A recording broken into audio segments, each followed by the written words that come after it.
우리 이사야 본문과 또 이어서 고린도전서 10장 말씀으로 본문을 삼았는데요.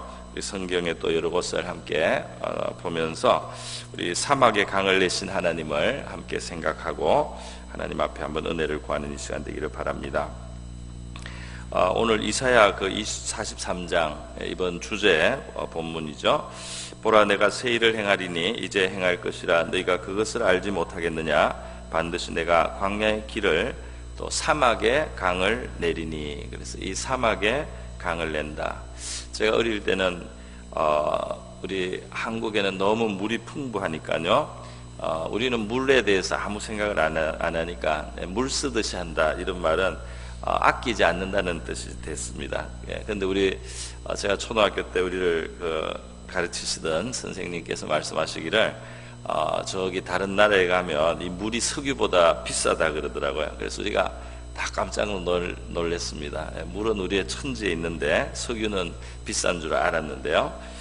그래서 이 물이 귀함을 우리는 잘 모르는 그런 환경에 사는데, 요즘에는 가뭄이나 이런 것 때문에 우리가 물의 소중함을 알고, 그리고 또 어제같이 이렇게 비가 내려서요, 우리 해갈이 된 것을 참 감사하게 생각을 하는데, 이 물의 소중함을 원래 잘 모를 정도로 우리는 물의 그 수혜를 많이 받는 나라에 살고 있다고 할 수가 있겠습니다. 사람이 음식이 없으면은, 음식도 물론 굉장히 필요하지만 이 물이 없다는 것은 너무나 절박한 문제가 됩니다. 그래서 금식을 해도 보통 물은 먹지 않습니까? 물은 마시면서 금식을 하게 하는데, 이제 생명을 완전히 걸 때는 물도 안 마시는 경우가 있습니다. 물도 안 마시고 하나님 앞에 매달려서 기도를 하면 그거는 죽겠다는 이야기예요. 그러니까 죽기 살기로 하나님 앞에 기도를 하는데, 그거는 많이 권하지는 않습니다. 권하지는 않는데, 제가 이전에 한번 해보려고 했더니 뒷골이 너무 땡겨서 이 수분이 부족하니까 정말 죽을 것 같아요. 그래서 하기가 참 어렵습니다. 어쨌든 이 물은 우리에게 잠깐만 없어도 우리가 너무 속에서 그 물이 없음으로 말미암아 생명이 도저히 살 수가 없는 바로 이것입니다. 그런데 하나님께서는 하나님의 은혜를 이 생수의 그 비유를 하신 경우들이 많이 있습니다. 그런데 바로 이 생명수, 특별히 사막을 지나는 사람들에게 이 물이라고 하는 것은, 또 이스라엘과 같은 지역에서는 특별히 이제 더 그렇습니다. 이 물이라고 하는 것은 정말 바로 생명을 의미하는 것이나 마찬가지입니다. 이스라엘 백성들이 하나님의 인도를 받아서 광야로 나왔는데요. 이제 광야에서 하나님이 불구름 기둥으로 인도해 주셔서 이제 따라갑니다. 따라가요. 그렇게 따라가는데 이제 물이 있어야 됩니다. 양식도 있어야 되고 물도 있어야 되는데, 양식은 하늘에서 만나를 내려서 하나님이 공급해 주시고, 그리고 또 물을 얻게 하시는데 여러 가지 방법으로 하나님께서 물을 공급해 주셨습니다. 어떻게 광야에서 거의 40년 동안 지나는 이스라엘 백성들이 물이 공급되었는가, 우리는 다 알 수가 없는데, 성경은 그것이 그 백성이 살아서 가나안 땅에 들어간 것을 보면은 물이 공급이 된 것이죠. 어떻게 그 물이 공급이 될 수 있었는가? 어떨 때는 샘을 발견하고 오아시스를 발견하고, 그렇게 해서 그 물을, 또 비가 와서 물이 내리기도 했을 것이고요. 이렇게 해서 살았을 텐데, 근데 오늘 고린도전서 10장의 말씀을 보면은 이스라엘 백성들이 그 물을 얻었던 근본 이유를 설명을 하고 있습니다. 형제들아, 나는 너희가 알지 못하기를 원하지 아니하노니 우리 조상들이 다 구름 아래 있고 바다 가운데로 지나며, 이제 구름 기둥을 말하는 겁니다. 구름 아래 있고 바다 가운데, 이거는 홍해를 지냈다는 것을 말합니다. 그래서 이 구름이라는 것과 또 바다 가운데로 지난 요것을 2절에 보면 모세에게 속하여 다 구름과 바다에서 세례를 받고, 그래서 이것이 이제 상징적으로 세례받은 것이라고 합니다. 물 밑에 있다는 것이죠. 그들이 바다 가운데 지났다. 물론 물을 묻힌 것은 아니라 할지라도 보기에 이 바다보다 낮은 곳으로 이들이 들어가서 홍해를 나올 때, 이것이 이스라엘 민족 전체가 세례받았다, 우리가 예수님 믿고 세례받는 거나 마찬가지의 그런 의미가 있다, 이렇게 말씀을 합니다. 다 같은 신령한 음식을 먹으며 다 같은 신령한 음료를 마셨으니, 이렇게 돼 있어요. 이들이 가면서 먹을 물이 항상 생겼는데요. 이것은 하나님이 주신 아주 특별한 음료였습니다. 그런데 우리는 어떨 때 이들이 그 쓴 물을 달게 해서 마실 수 있게 해주시는 하나님, 또 반석을 갈라서 거기서 물이 나게 하신 그런 기사들을 우리가 이제 보죠. 그런데 오늘 이 고린도전서의 해석은 뭐냐고 했느냐면, 다 같은 신령한 음료를 마셨으니 이는 그를 따르는 신령한 반석으로부터 마셨음에 그 반석은 곧 그리스도시라 그랬어요. 이 출애굽 사건을 성경은 예수님하고 연결을 시킵니다. 이 출애굽 사건의 6월절 어린 양의 피 발린 것은 바로 우리의 어린 양이신 예수님의 십자가를 상징합니다. 이 홍해를 갈라놓은 것은 우리가 세례받듯이 예수와 함께 죽고 이제 예수와 함께 사는, 예수와 함께 새로운 삶을 시작하는 바로 그런 의미가 있다는 것입니다. 그리고 반석에서 물이 나와서 그들이 마셨는데요, 이것은 바로 그 반석이 예수님을 상징한다는 겁니다. 지금 고린도전서 10장에서 신령한 반석이라 했는데 이것은 그 돌덩이를 말하는 것이 아닙니다. 이것은 이제 영적인 의미를 말하는 것입니다. 그 이스라엘 백성들의 삶 전체를 지탱해주는, 그 삶 전체를 받쳐주는 반석이 있다는 겁니다. 그것이 바로 그리스도라는 거예요. 히브리서에서는 이 모세가, 이 출애굽을 지도했던 이 모세가 그리스도를 섬겼다, 이렇게까지 기록이 되어 있습니다. 바로 이 출애굽의 역사도 예수 그리스도를 위해서 일어나는 것이고, 출애굽의 역사의 그를 통하여 이스라엘 민족이 생기고요, 그 민족에서 메시아가 결국 나오지 않습니까? 그리고 출애굽 역사와 이스라엘 민족의 역사는 예수 그리스도가 오는 길을 준비하는 것이고, 우리에게 예수 그리스도 안에 있는 그 영적인 진리들을 밝혀주는 그러한 어떤 교훈의 재료가 됐습니다. 그런데 예수께서 바로 이스라엘 민족이 광야에서 지날 때 그들을 따르는 신령한 반석이다 그랬습니다. 그 반석이 뭐 움직일 수 있겠어요? 돌이 뭐 따라왔겠어요? 그게 아니고 예수님이 그들과 같이 계셨는데, 모세가 하나님이 너희들 가나안 땅에 내가 드려주겠다 이렇게 했을 때 모세가 그런 기도를 하지 않습니까? 하나님이 너희가 너무 나를 충동하고 너무 너희들이 죄를 자꾸 거스리고 거역하니까 나는 너희와 함께 가지 않아도 나의 천사를 보내서 너희를 인도해서 약속의 땅을 드리고 이제 나는 동행은 하지 않겠다 했을 때 모세가 하나님 앞에 아주 그냥 그것을 받아지지 않았어요. 모세가 하나님 앞에 하나님이 같이 가지 않으려면 우리를 그 땅에 데려가지 마시라 그랬어요. 왜냐하면 우리가 정말 받은 복은 가나안이라고 하는 젖과 꿀이 흐르는 그 좋은 어떤 기업이나 어떤 좋은 소유가 우리의 진짜 복이 아닙니다. 우리의 진짜 복은 우리와 함께 하시는 하나님이 우리의 진짜 복입니다. 그래서 하나님이 함께하는 것이 우리의 복이기 때문에 하나님이 빠지고 가나안 땅을 천사 통해서 주는 것은 우리가 복을 받는 게 아니다 이겁니다. 그거는 전혀 복이 아니에요. 그러니까 우리가 그럴 것 같으면 가질 필요도 없습니다. 우리를 같이 가지 아니하시려면 우리를 데려가지도 마십시오. 이렇게 모세가 강하게 나가서 하나님이 양보하셨어요. 속으로 하나님이 어떠셨을까요? 네? 그러니까 우리 자녀들이 우리가 선물을 안고 갔는데 선물을 안고 갔어요. 집에 자녀들이 선물을 받아가지고 좋아가지고 하고 이게 하고 쳐다보질 않네요. 아빠가 오랜만에 와서 선물을 가지고 왔는데 달려들어서 선물을 가지고 선물을 뜯고 선물을 마주 아빠 만지잖아요. 기분이 어떨까요?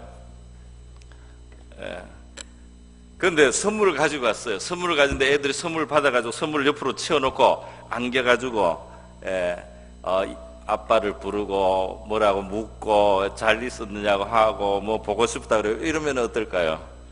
내 선물을 안 받아서 서운하다 그럴까요?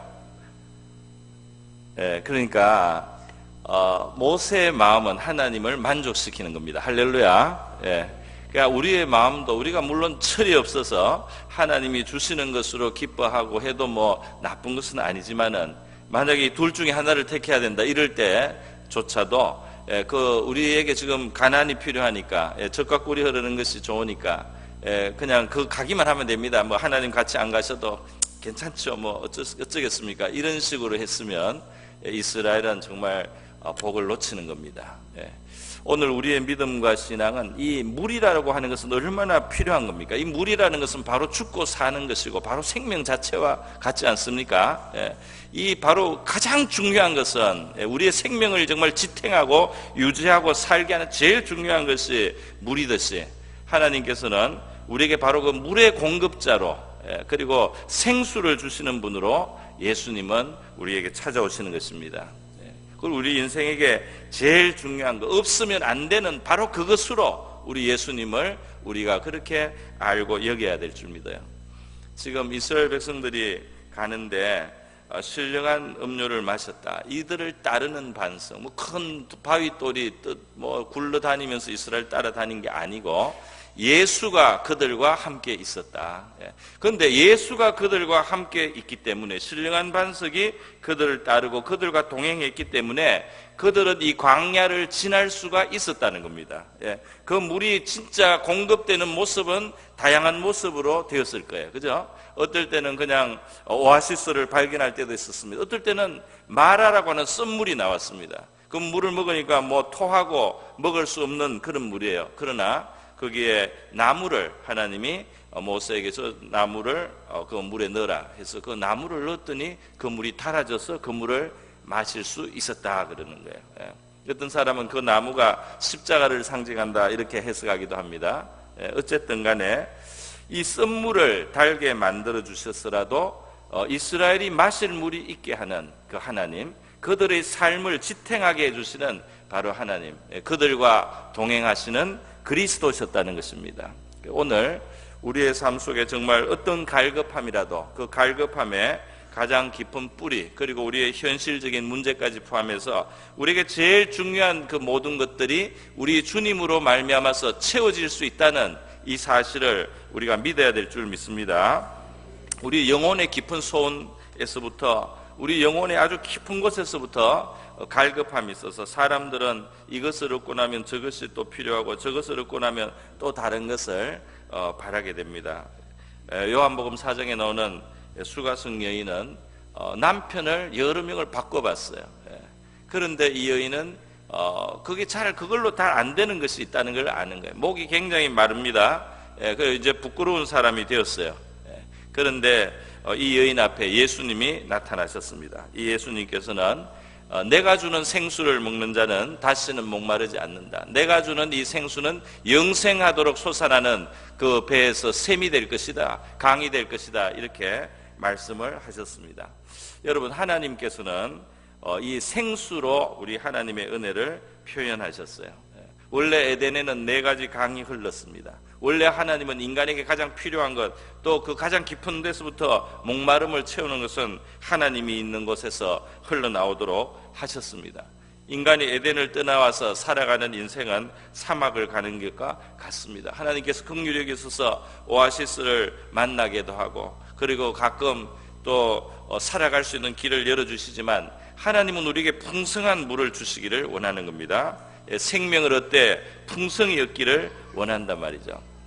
에스겔의 환상을 하나님은 보여주셨어요. 에스겔이 환상을 보니까 성전 문지방에서 이 물이 스며 나오기 시작합니다. 그런데 이 물이 점점 깊어가요. 이 강이 점점 깊어가서 강이 됩니다. 처음에는 발목이 잠기는 물이 되다가, 그 다음에는 물이 무릎까지, 그 다음엔 또 허리까지, 그리고 그 다음에는 이 머리까지 다 잠기는 깊은 강이 되어서 걸어갈 수 없고 헤엄쳐야 되는 그런 큰 강이 되었다. 이것이 이제 하나님의 은혜를 상징하는 것이거든요. 우리에게 하나님의 은혜는 점점 더 크게 원래 임하게 되는 거예요. 발목까지 왔다가, 그 다음에는 무릎까지 왔다가, 그 다음에는 허리까지 왔다가, 그 다음에는 온 걸 가득 채울 만큼 그렇게 풍성한 이 생명수 강을 하나님이 주실 것이다. 이것을 에스겔에게 하나님은 미래에 나타날 메시아의 시대에 이제 이루어질 우리에게 주실 하나님의 은혜의 풍성함을 그렇게 상징을 한 것입니다. 천국도 결국은 이 생명수 강이 흐르는 모습으로 사도 요한에게 하나님께서 계시를 해주셨어요. 여러분, 우리의 목마름을 하나님께서 해결해 주실 수 있다는 사실을 우리가 믿어야 될 줄 믿습니다. 하갈은 목이 말랐어요. 하갈은 심지어 이스라엘 이삭의 그 계통이 아니지 않습니까? 그럼에도 불구하고 하나님께서는 이 하갈이 목마를 때 불쌍하게 여기셨어요. 창세기 21장에 보면 집을 쫓겨나가지고 물 가죽 한 부대를 가지고 광야에 나갔습니다.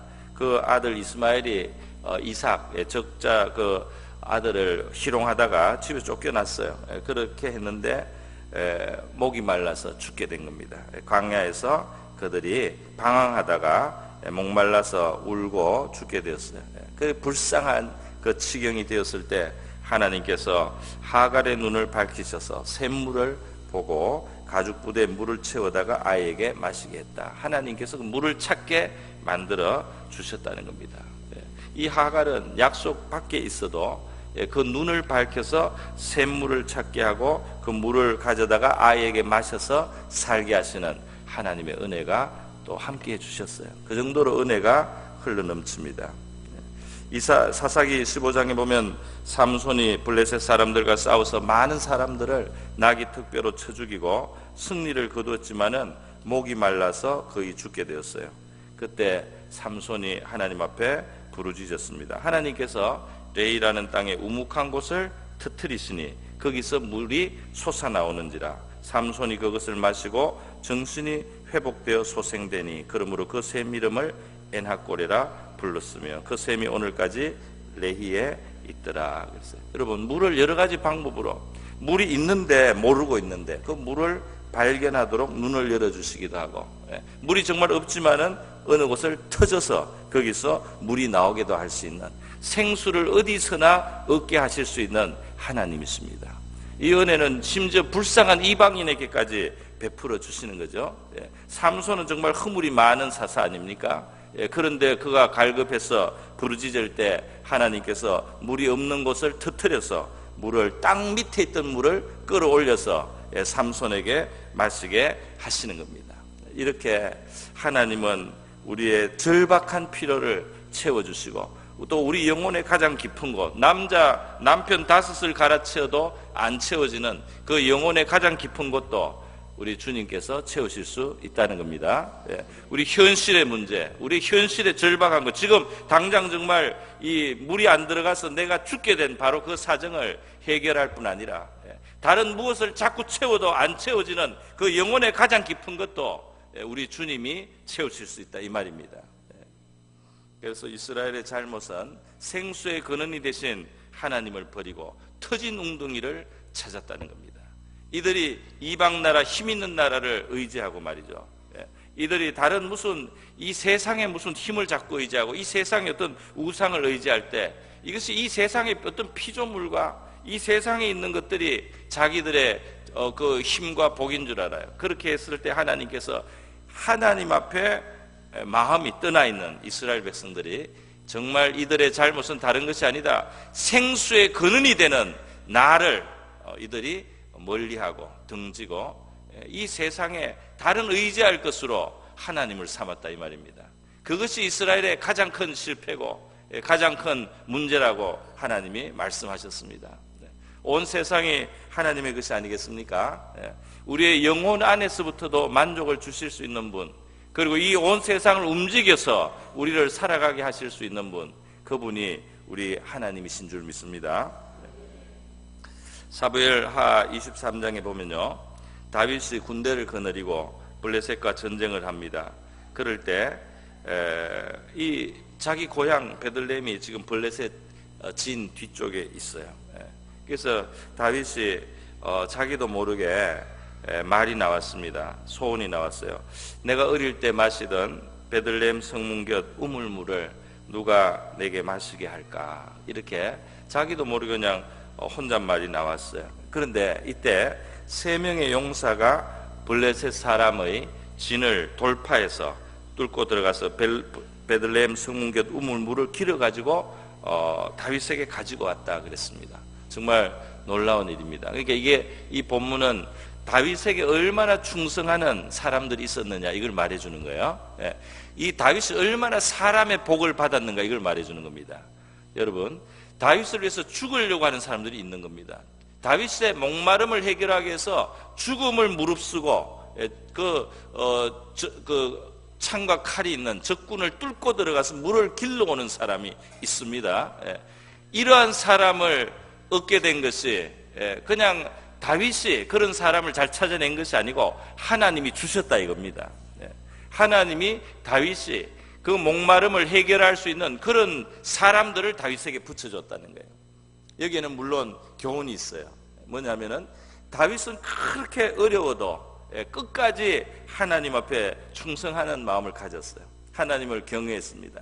사울왕이 그렇게 자기를 죽이는데도 그 기름 부음 받았다고 말이죠. 하나님이 기름 부은 종이라고 죽일 수 있는 기회를 살리지 않고 말이죠. 그냥 살려주지 않습니까? 하나님의 기름 부음 받은 자를 내가 건드릴 수 없다. 이렇게 해가지고 그 옷깃만 베기도 하고 물병만 가져가기도 하고 이렇게 하면서 사울왕의 생명을 보존하는데, 이것은 사울 자체를 존중하는 게 아니고요, 하나님을 경외하는 겁니다. 하나님을 경외해서 자기의 그 지긋지긋한 그 도망자의 신세를 끝낼 수 있는, 그 지긋지긋한 고생을 끝낼 수 있는데도 불구하고 바로 그냥 한 칼에 한 창에 끝낼 수 있는데도 하나님을 경외해서 그걸 안 하는 거예요. 그렇게 하나님께 충성을 한 다윗에게 하나님께서는 목숨을 걸고 샘물을 가져올 수 있는 그런 사람들을 붙여주셨습니다. 할렐루야. 내가 사람들에게 복이 없다고 이렇게 말하면 되겠습니까? 나는 인복이 없다 이런 말을 해서는 안 되는 거죠. 하나님이 주실 수 있습니다. 그런데 우리가 하나님을 향해서 어떤 마음을 가지고 있느냐, 그것이 이제 중요하다고 할 수 있습니다. 그런데 이 다윗의 이 사건은, 예루살렘 샘물의 사건은 더 깊은 뜻이 있어요. 그 물을 가져왔을 때 다윗이 그 물을 마시지를 않아요. 왜냐하면 사람들이 생명을 아끼지 않고 가져온 물은 이것은 그들의 생명이다 말이죠. 그리고 또 표현했습니다. 여호와여, 내가 나를 위하여 이 물을 마시지 않습니다. 이는 목숨을 걸고 갔던 사람들의 피가 아니니까 그랬어요. 이 물은 그냥 물이 아니고 피입니다. 그 사람들의 생명, 그 사람들이 정말 가면서 창칼에 다쳐서 피도 흘리면서 가져왔을 거예요. 이것은 물이 아니고 피입니다. 내가 어떻게 사람의 피를 마시겠습니까? 하고 마시기를 즐겨하지 않고 그 물을 여호와의 단에다가 부어드렸어요. 할렐루야. 그 여기에 말이죠, 영적인 그런 어떤 좀 그런 상징들이 들어있어요. 뭐냐면 이 피와 물이 하나가 되는 겁니다. 그죠? 피와 물이 하나가. 주님께서 우리에게 생명의 음료가 되시고, 우리가 성찬식 할 때 내 피니라, 이것은 생명을 주는 나의 음료다, 영생을 주는 음료다, 예수님께서 이렇게 주시지 않습니까? 우리에게 성령을 주시고 우리에게 생수를 주시고 우리의 삶을 해결해 주신 주님의 능력이 역사할 때 그 뿌리와 근거에는 무엇이 있느냐면 우리를 위하여 흘리신 주님의 피가 있는 줄로 믿습니다. 이 세 용사는 뭐 잘 싸워서 갔다가 이렇게 왔어요. 그러나 우리 예수님께서는 정말 한 번 그 피를 쏟으면서 한 번 죽었다가 살아나셔서 우리에게 자신의 피를 주시고 자기의 그 생수를 주시게 되신 것입니다. 우리의 이 생수라고 하는 것은 하나님의 아들의 생명의 값으로 얻는 거예요. 이 그리스도가, 살아계신 구세주가 우리를 따르는 반석이 되어서 우리의 절박한 상황에 도움이 되시고 우리 영혼의 가장 깊은 곳에 체험이 되시는 바로 그분으로 우리의 구원자로 오신 것입니다.